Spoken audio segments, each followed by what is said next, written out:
Bonjour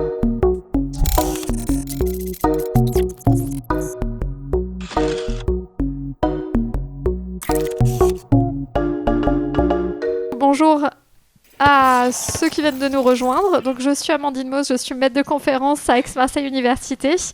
Donc, bienvenue dans cette masterclass qui a l'objectif de parler de légitimité. Ce que je vais vous apporter, vous présenter même plutôt, c'est un outil qui a été co-construit par des entrepreneurs et des chercheurs surtout. Donc moi je suis chercheuse et je vais vous apporter du coup des éléments autour de recherches internationales qui sont portées sur la légitimité et des retours du coup d'autres entrepreneurs qui ont pu nous appuyer sur cet outil-là.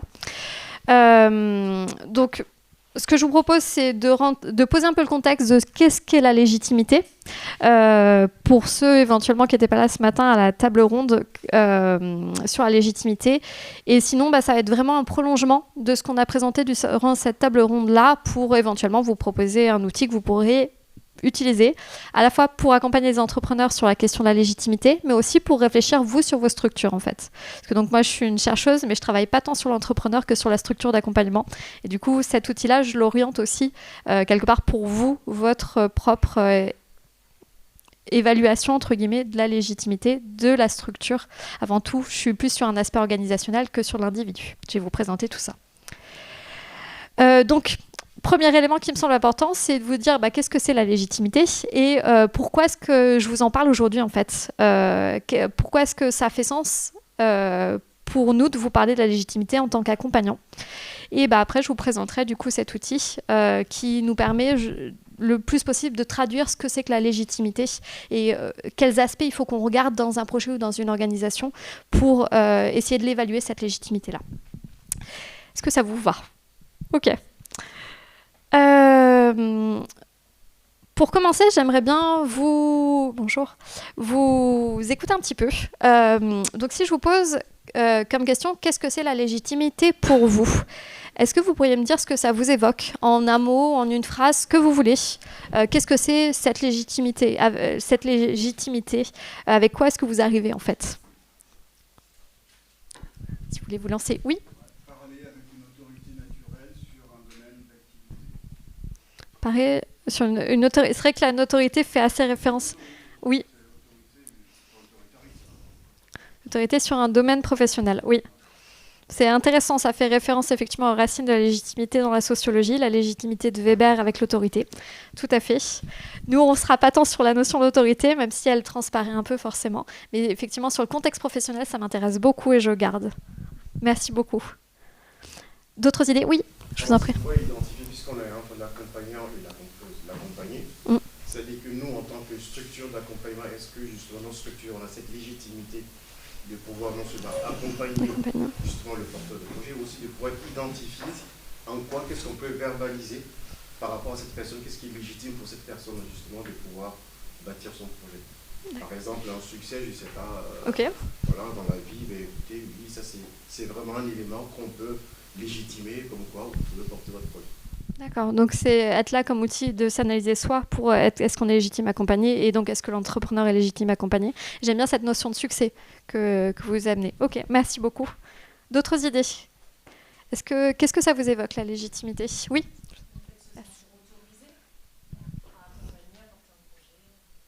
Autorisé, ok. Très bien. Donc effectivement, porter un projet ou une autre organisation, effectivement, diriger une organisation. Ok. D'autres idées ? Qu'est-ce que ça vous évoque vraiment sans... La crédibilité pour les autres. Pour les autres, effectivement, hyper intéressant. Donc là, on est évalué par d'autres et qui nous accordent effectivement de la crédibilité, du crédit et effectivement nous autorisent peut-être aussi du coup à porter le projet. Merci. D'autres idées ? Peut-être des mots même qui vous viennent à l'esprit ?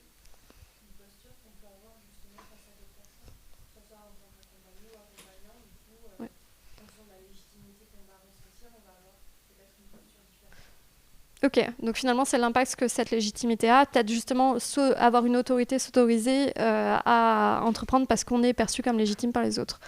Merci beaucoup. Très, très intéressant. Oui.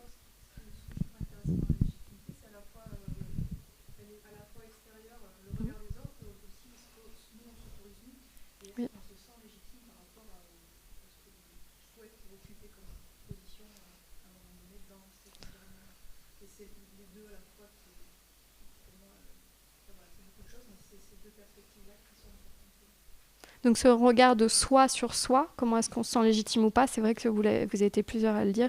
Du coup, le regard de l'autre, ça aussi, ça a déjà été dit, effectivement. Une interaction qui est intéressante. Ok. Est-ce qu'il y a d'autres choses encore qui vous viennent à l'esprit, ou est-ce que... Ok.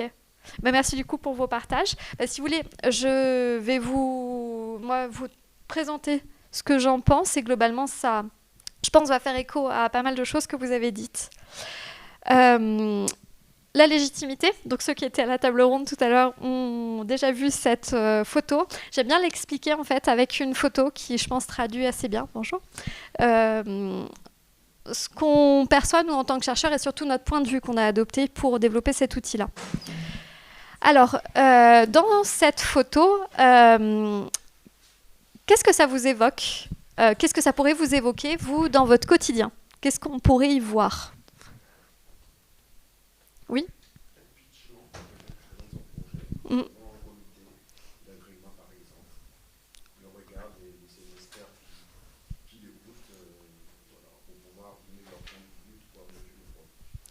Ok, bah très bien, c'est exactement ce que je voulais vous suggérer. Donc effectivement, dans cette photo, comme ça a été très bien dit, je vous invite à imaginer une entrepreneuse qui est en train de pitcher son projet. Elle pourrait le faire face à des investisseurs, à un comité d'engagement, comme vous l'avez très bien dit, pourquoi pas à des clients, ou même éventuellement, si elle recherche un associé, à d'autres entrepreneurs. D'ailleurs, on peut voir là sur l'écran de l'ordinateur, il y a des graphiques qu'on pourrait imaginer tirés de son business plan, les éléments financiers. Donc, je vous dis tout ça, ok, elle est où la légitimité là-dedans ? En fait, la légitimité, la façon dont on l'aperçoit, nous, dans la chaire légitimité entrepreneuriale qui a conduit ces travaux, c'est dans le regard des personnes qui vont assister à cette scène et qui vont juger, évaluer, consciemment ou inconsciemment, ce qui se passe. Ils vont regarder l'entrepreneuse, sa posture, ils vont écouter son discours, bien évidemment, le contenu de son projet, regarder les éléments du coup financiers qui sont amenés. Et ils vont faire ça, en fait, par rapport à des attentes qu'ils ont, qui vont être pareilles, conscientes ou inconscientes. Pour un investisseur, évidemment, ou en tout cas, ça sera en partie parce qu'il y a un retour sur investissement qui peut être rapide. Est-ce que la posture, le type d'entrepreneur qu'ils ont face à elle, c'est le type d'entrepreneur qu'ils accompagnent habituellement. Et pareil, pour un comité d'engagement, ça sera est-ce que le type d'entrepreneur rentre dans les type de projet qu'on accompagne, est-ce que aussi elle va être ouverte aux conseils qu'on va pouvoir lui donner. Et bien évidemment, le client, on sera plutôt orienté sur le produit. Donc on peut voir que ces attentes-là, elles vont être différentes en fonction bien évidemment nous on appelle ça des audiences, donc des personnes qui assistent au pitch, et elles vont être comparées du coup à une réalité qui est projetée, qui n'est pas forcément la réalité objective d'ailleurs. Donc on va comparer ça avec ce qu'ils voient. Et en fait, la légitimité, c'est cet écart, cette comparaison, cette évaluation entre ce qu'on attend dans notre posture professionnelle et ce qu'on voit. Est-ce que ça correspond ? Et donc, en fonction de si ça correspond ou pas, on va avoir un degré de légitimité qui va être plus ou moins important. Ce qu'il y a de crucial dans la légitimité, donc c'est cette évaluation qui peut être faite par plein de personnes différentes en fait, dans le contexte professionnel et qui vont avoir chacun des attentes qu'il va falloir identifier, sur lesquelles on va devoir travailler en tant qu'entrepreneur ou comme directeur de structure pour être sûr de bien y répondre en fait. Ça va être ça l'enjeu. Donc voilà, je vais vous parler moi en fait de quels sont les aspects qui vont attirer l'œil et construire justement cette évaluation de la légitimité. Est-ce que vous me suivez jusque-là ? Ok. Très rapidement, et puis après j'en passerai à du plus pragmatique, ça c'est ce que je vous ai dit. Donc pourquoi est-ce que la légitimité c'est important ? Juste quelques petits éléments. Il y a des recherches internationales qui disent que les entrepreneurs qui, dans les 30 premiers mois de la vie de leur projet, vont s'intéresser à développer leur légitimité par plusieurs types d'actions. Je passe rapidement dessus, à part si ça vous intéresse, je pourrais développer. Ont 80% de chances de survie, en fait, ce qui est plus que par exemple les 60% qu'on a à 5 ans de survie pour nos entreprises en France. Donc globalement, cette étude-là, elle nous dit qu'on a un petit peu plus de chances de survivre si on s'intéresse à cette question-là. Au sein de la chaire, on est persuadé que cette question de la légitimité, elle n'est pas uniquement focalisée sur l'entrepreneur, mais elle peut s'attacher à toutes les organisations et surtout celles qui nous intéressent, notamment les structures d'accompagnement. Parce que globalement, au quotidien, dans votre métier, faut que vous soyez perçu légitime par les entrepreneurs, par des financeurs publics ou privés pour obtenir des fonds, par les autres partenaires de l'écosystème pour que vous puissiez travailler, trouver un moyen de sourcer les projets. Donc globalement, c'est une question qui peut être peut-être pas universelle, mais en tout cas qui concerne beaucoup d'organisations et notamment la vôtre. Et c'est important de s'y attacher parce que on a une pluralité de personnes qui va nous évaluer, avec qui on a des relations plus ou moins étroites, sur lesquelles on va pouvoir faire des choses. N'importe qui peut nous évaluer à partir du moment où on a entendu parler de nous. Donc du coup, ça concerne beaucoup de relations et il y a vraiment un travail à faire pour qu'elles soient optimales et pas que ça nous se dévalorise, que ça nous cause des problèmes au quotidien. Et donc, il y a ces attentes dont je vous ai déjà parlé qui sont énormes et donc à bien identifier. Voilà pour le contexte. Je vous propose de rentrer un peu plus là dans du concret. Qu'est-ce que je peux vous apporter, moi, du coup, sur cette question-là ?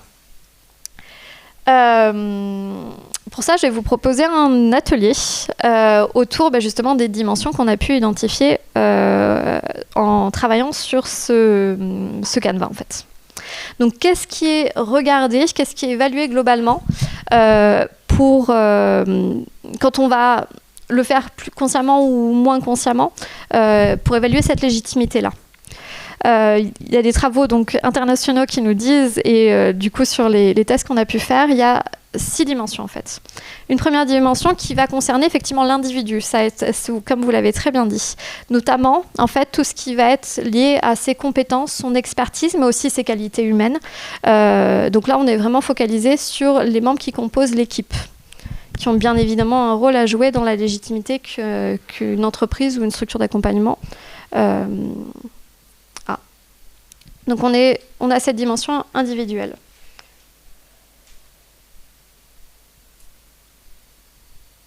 Une deuxième dimension qu'on a pu observer, qui aussi concerne la légitimité et qui va avoir un rôle dans son évaluation, c'est comment est-ce que les compétences, en fait, l'expertise, l'expérience des membres de l'équipe sont utilisées. Par quel processus, comment est structurée l'organisation, quel mode de management, comment est-ce que on est professionnel en fait face aux clients.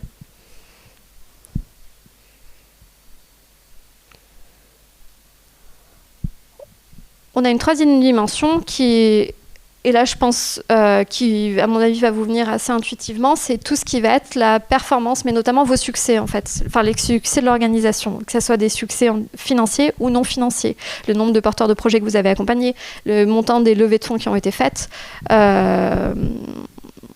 les aspects plus financiers, le chiffre d'affaires qui a pu être fait par les entrepreneurs que vous avez accompagnés.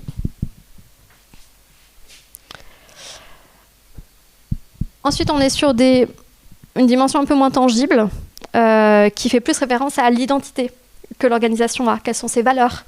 Et son comportement aussi, avec l'écosystème, qui va aussi renvoyer à comment est-ce qu'on est perçu et est-ce qu'on a envie de travailler avec ou pas l'organisation.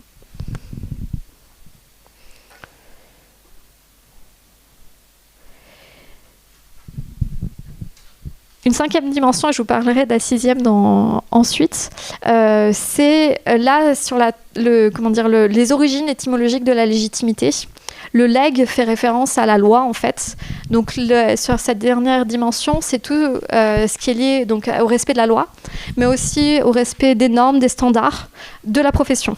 Notamment, votre profession, il n'y a pas d'obligation d'être formé, d'avoir un diplôme pour accompagner les entrepreneurs. Du coup, c'est d'autres choses qui vont rentrer en ligne de compte, par exemple des certifications, des diplômes aussi éventuellement, qui sont reconnus dans la profession, qui sont nécessaires, qui sont perçus comme importants. Ça va rentrer en fait dans cette case-là. On est sur quelque chose de beaucoup plus formel. C'est vrai que des fois, on pourrait dire aussi sur le niveau social, on est pas loin aussi des normes. Donc, il faut avoir certains types de comportement. Disons qu'on on est moins dans de l'officiel, on va dire. Plus dans du... Pas de l'officiel, le terme que je cherche, mais dans des codes du nom, voilà, des codes qui ne sont pas forcément posés et écrits.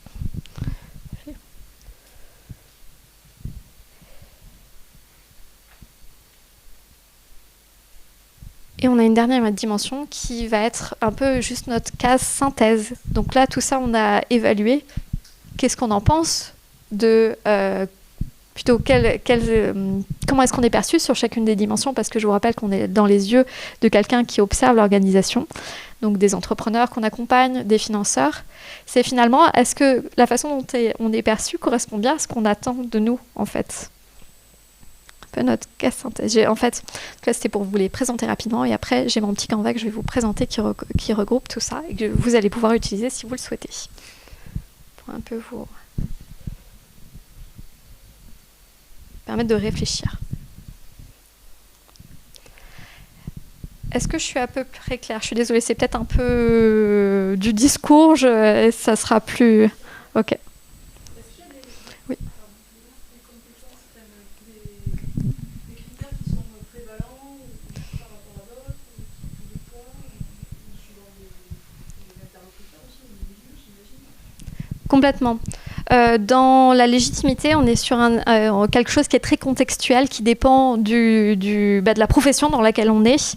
Et du coup, certaines cases ou certaines dimensions seront plus importantes dans un domaine professionnel que dans un autre, mais qui pourraient être aussi prévalents pour une audience, donc une personne qui évalue la légitimité, et moi pour une autre.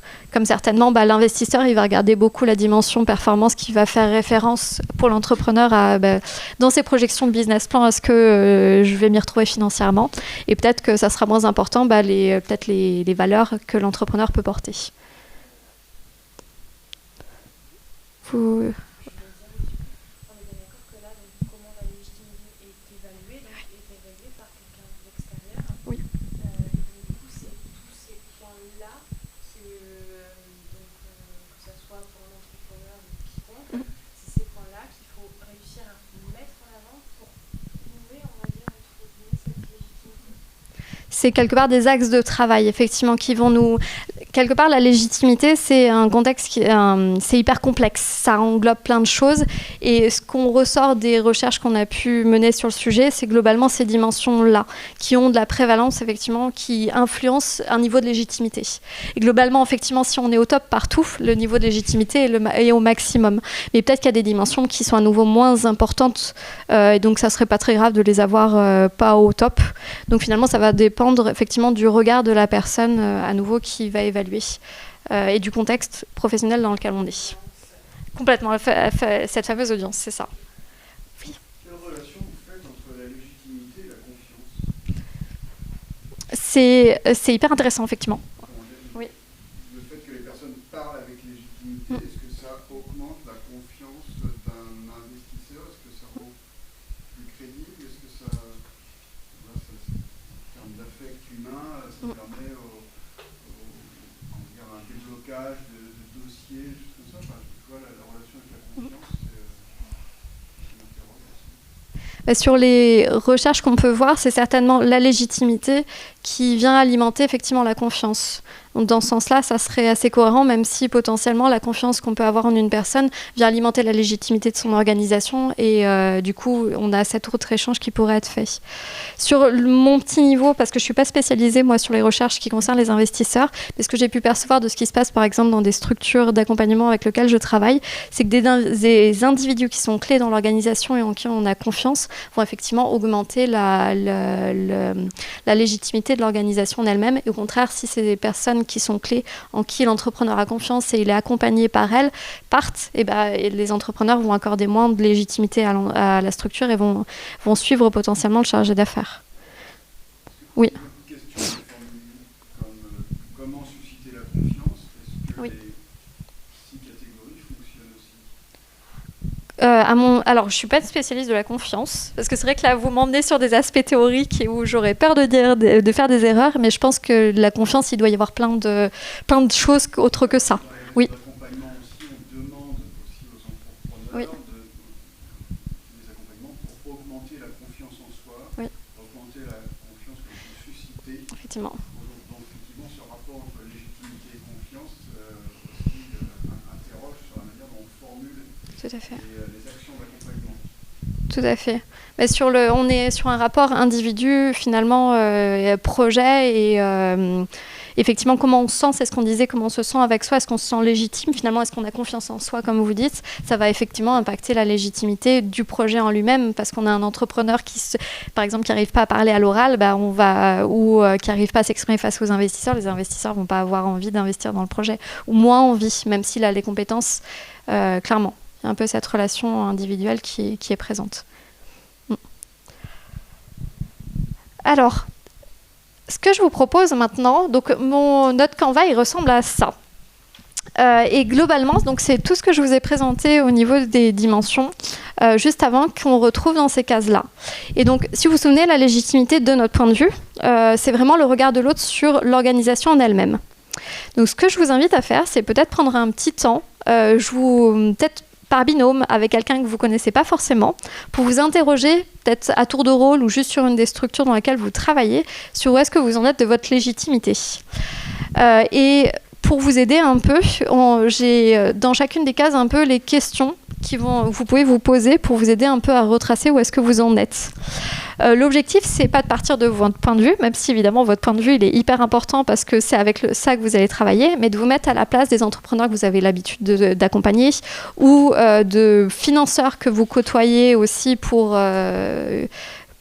vous soutiennent dans votre activité, ou d'un quelque autre acteur dans votre écosystème avec qui vous travaillez, et de vous poser la question, à votre avis, comment est-ce qu'il perçoit ? Est-ce que, d'après lui, vous possédez les compétences, l'expertise, les qualités, même humaines, le savoir-faire qui est nécessaire aujourd'hui pour bien accompagner un entrepreneur ? Si ça vous gêne, vous pouvez aussi partir sur une entreprise que vous connaissez, un entrepreneur, et puis vous poser ces questions-là, finalement, pour lui. Juste étant que mon objectif, c'est peut-être de vous amener à poser des choses que vous sentez, voir peut-être l'intérêt de ce que je vous présente, et peut-être repartir avec quelque chose en fait à la fin de la masterclass. Donc si ça vous va, je vous propose d'aller peut-être parler à quelqu'un que vous ne connaissez pas encore dans la salle, de vous présenter et de peut-être mener cette petite réflexion ensemble le reste en fait du temps de la masterclass. Voilà. Je vous laisse circuler comme vous voulez. On arrive bientôt au terme de cette masterclass. Je vous propose de faire un dernier petit échange collectif si ça vous va. J'espère du coup que vous avez pu rencontrer de nouvelles personnes, échanger peut-être sur la légitimité ou pas. Est-ce que certains d'entre vous seraient intéressés pour... ça vous l'aurez après. Donc normalement, vous aurez mon PowerPoint, vous verrez qu'il y a plein d'autres choses dessus. Mais ce qui m'intéresse, c'est la dernière slide pour un peu clôturer. Est-ce que certains d'entre vous auraient envie de faire un peu un retour sur les échanges, sur les réflexions qui se font, sur la question de la légitimité ou d'autres choses, si ça vous a conduit à parler d'autres choses peut-être en lien? Ça m'intéresserait. Je ne sais pas si certains d'entre vous ont envie de partager un peu ce qu'ils en retirent de ce petit temps. N'hésitez pas, oui. Qui pratique pour nos entrepreneurs, pour les aider à prendre confiance en eux, pour voir la discussion précédente, de montrer comme ça, dans des cases, une méthode pour les aider à construire justement leur discours, c'est intéressant, et puis surtout à voir, à essayer de se projeter dans l'œil de l'autre. C'est qu'est-ce que l'autre attend de moi. Et je trouve ça intéressant. Merci beaucoup pour votre retour hyper positif. Donc un outil que vous percevez du coup plutôt intéressant et utile pour accompagner l'entrepreneur. Ok. Merci beaucoup. Est-ce qu'il y a d'autres réflexions? Oui. Merci beaucoup. Je trouve que c'est un super outil qui intègre. Moi, je fais de l'accompagnement à la transmission pour les entreprises. Donc je vais accompagner des repreneurs sur cet outil-là. Et je suis indépendant, donc ça va être très utile aussi pour ma petite structure. Pour moi, en fait, je suis tout seul. Mais c'est intéressant aussi de travailler cette légitimité et de mettre des mots en fait sur ces différentes cases, parce que ça peut permettre aussi de communiquer sur les réseaux, de communiquer sur les plaquettes, etc. Pour travailler et confirmer cette légitimité, ou en tout cas la mettre en avant, parce que ça peut vraiment rassurer, et notamment quand on est seul et qu'on a besoin de montrer que la structure ou le professionnalisme, on a de la légitimité là-dessus. En fait, je trouve que c'est très intéressant de mettre des mots, de concrétiser les réflexions qu'on peut avoir sur nos structures. Et juste un tout petit quelque chose, parce qu'on en a parlé là, je trouve que c'était intéressant. La légitimité aussi, elle peut aussi être... on peut gagner en légitimité très rapidement par de la prescription. Quand on est recommandé, par un sujet-là, quand on trouve des clients, etc. Mais quand on est recommandé par des personnes légitimes, en fait, ça permet de zapper. On ne sera pas obligé de démontrer qu'on est une structure, qu'on a de l'expérience, qu'on a ça, parce que une personne légitime a dit qu'on était déjà légitime. Et ça, voilà, juste, on peut gagner du temps quand on est recommandé. Complètement, ça fait écho, donc merci beaucoup pour votre retour. Pareil, hyper positif. Ça fait ce que vous dites là sur effectivement la notion de recommandation. Il y a 3 leviers dont j'aurais pu parler et je me suis dit que déjà une chose à la fois c'est pas mal. Vous le retrouverez par contre à la suite de mon PowerPoint. Bon, il n'est pas développé, mais bon, si ça vous intéresse, n'hésitez pas à revenir vers moi. Il y a 3 leviers effectivement qui contribuent au développement de la légitimité. Quand on a fait cet état-là de l'analyse de la légitimité, on peut se pencher dessus. Effectivement, un des leviers, ça va être de trouver les bons partenaires qui vont nous faire bénéficier de leur légitimité et on va pouvoir récupérer d'autres choses comme effectivement des porteurs de projets, des choses comme ça, et qui vont nous être un appui pour nous effectivement dans notre communication aussi complètement. Et la légitimité, c'est beaucoup une notion de communication et de mettre en avant les bonnes choses en fait. Donc on est complètement sur ce que vous avez dit. Donc merci beaucoup. Est-ce que vous avez encore des réflexions, des retours ? Un élément qui me semble important, c'est qu'en recherche de légitimité, souvent, il faut définir avec la personne que l'on a en face ses attentes. Oui. Parce qu'on est là pour éviter qu'il y ait trop d'écart. Complètement. Et faire parler la personne en face pour bien repréciser qu'est-ce qu'elle souhaite, qu'est-ce qu'elle attend, permet quand même de mieux définir ses souhaits, ses soucis, pour y répondre. Complètement. Donc on gagne un peu en risque d'illégitimité en faisant comme ça. Oui. Dans l'idéal, effectivement, cet outil-là, il faudrait l'utiliser avec un client de l'entrepreneur qu'on accompagne, avec une personne effectivement qui parle pour elle de ce qu'elle voit et ce qu'elle ressent. On n'a pas forcément le temps. On n'a pas forcément le client à disposition. Donc c'est vrai que c'est pour ça qu'on passe indirectement par l'entrepreneur. Même si pour quelque part les cas qu'on a testés, ce qu'on a pu s'apercevoir, c'est que globalement les entrepreneurs ont une assez bonne vision quand même de la majorité de ce qui se passe quand même chez eux, s'ils sont honnêtes avec eux-mêmes. Donc c'est une première entrée et ça peut être, par exemple, j'ai une amie qui est aussi chargée d'affaires, comme certains d'entre vous, qui disait que ça peut être une entrée, par exemple, pour les études de marché, pour mieux comprendre justement à qui est-ce qu'on va parler et est-ce qu'on a les capacités d'aller lui parler et comment est-ce qu'il nous voit. Donc effectivement, je suis complètement d'accord avec vous. Si on veut bien faire les choses, il faut aller parler directement à la personne qui est concernée et dont on parle, cette fameuse audience. Donc merci beaucoup pour votre retour. Oui. Moi, je me pose la question de sa propre vision de sa légitimité. Est-ce que le modèle est applicable aussi réellement à soi, ou est-ce que les biais que l'on a de sa propre perception, à la hausse ou à la baisse, peuvent faire que ce modèle ne s'applique pas réellement et qu'on peut se considérer comme illégitime à tort, ou au contraire plus que ce que l'on est réellement, même s'il n'y a peut-être pas vraiment de normes, étant donné que c'est que de la perception. Complètement. Je pense que vous avez bien appuyé là où ça fait mal et où est le danger, c'est qu'effectivement, cet outil-là, on peut se l'appliquer à soi-même. On peut le mettre, je pense, dans un accompagnement aussi, mais c'est vrai que c'est bien d'avoir aussi le recul de l'accompagnant pour dire je suis pas si sûre que ce que l'entrepreneur pense de sa structure, parce qu'on est quand même au niveau de l'entreprise, on n'est pas au niveau de l'individu avec cet outil-là, est vraiment juste. Ça serait intéressant justement, pourquoi pas, d'inviter un client ou un partenaire avec qui il travaille pour lui poser les questions directement. Parce qu'à mon avis, effectivement, sur le biais de surconfiance de l'entrepreneur, on pourrait tomber sur des choses qui seraient assez loin de la réalité, qui pourraient en plus engager après à des risques pour l'entreprise. Dans mes slides, vous verrez il me semble que vous y aurez accès. Enfin, en tout cas, moi, il n'y a aucun problème pour les diffuser. J'ai le cas d'une entreprise justement qui est Terranos, dont vous avez certainement entendu parler, qui nous amuse beaucoup entre guillemets dans le cas de la chaire, parce qu'on s'aperçoit vraiment ça du biais de Surconfiance. Elle a levé 700 millions de dollars. Elle avait des investisseurs à renom qui la suivaient, sauf qu'ils n'étaient absolument pas compétents dans son domaine médical. C'était plutôt des politiques ou des universitaires. Ils n'ont absolument pas vu ce qui devait arriver, c'est que son projet était irréaliste, qu'elle n'avait pas les compétences en interne pour développer sa machine. Et ça a mal fini. Du coup, elle est en prison aujourd'hui, cette entrepreneuse-là. Donc effectivement, là, on est typiquement sur ce que vous dites, le biais de Surconfiance. Elle était persuadée qu'elle avait la légitimité pour porter le projet. Il s'avère que, en fait, non. Voilà. Donc merci pour votre remarque et vous avez tout à fait raison. Du coup, c'est un élément à avoir, je pense, mais à avoir en tête. Mais à mon avis, vous êtes assez, au courant de ce qui peut se passer avec les entrepreneurs qui ont trop confiance. On a même dépassé le temps de 5 minutes, donc je vous remercie beaucoup. N'hésitez pas, si le sujet vous intéresse, à revenir vers moi. On a ce support-là et même d'autres choses encore qu'on pourrait vous apporter. Donc bonne suite d'après-midi et merci encore d'être venus.